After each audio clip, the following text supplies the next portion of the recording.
जातनिहाय जनगणना करण्यासाठी आज राष्ट्रीय ओबीसी महासंघाचे महासचिव सचिन राजूरकर यांच्या नेतृत्वाखाली जिल्हाधिकारी कार्यालयात अप्पर जिल्हाधिकारी नितीन व्यवहारे यांना निवेदन देण्यात आले।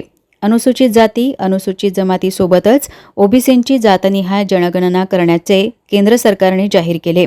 या संदर्भात 22 जानेवारीला राजपत्र जारी करत जनगणनेसंबंधी 33 सूची जाहीर करण्यात आल्यात। 12व्या क्रमांकावर अनुसूचित जाती आणि अनुसूचित जमातींचा स्पष्ट उल्लेख करतानाच इतरांसाठी अन्य शब्दांचा वापर करण्यात आला। मात्र ओबीसींचा स्पष्ट उल्लेख टाळण्यात आल्याने जातनिहाय जनगणनेवरून संभ्रम निर्माण झाला आहे। केंद्र सरकारने ओबीसी समाजासोबतच दगाबाजी केल्याचा आरोप राष्ट्रीय ओबीसी महासंघाचे सचिन राजूरकर यांनी केला आहे। केंद्र सरकारने 22 जानेवारीला जे भारत सरकारचं राजपत्र काढलं, 33 प्रश्नावली निर्माण केली।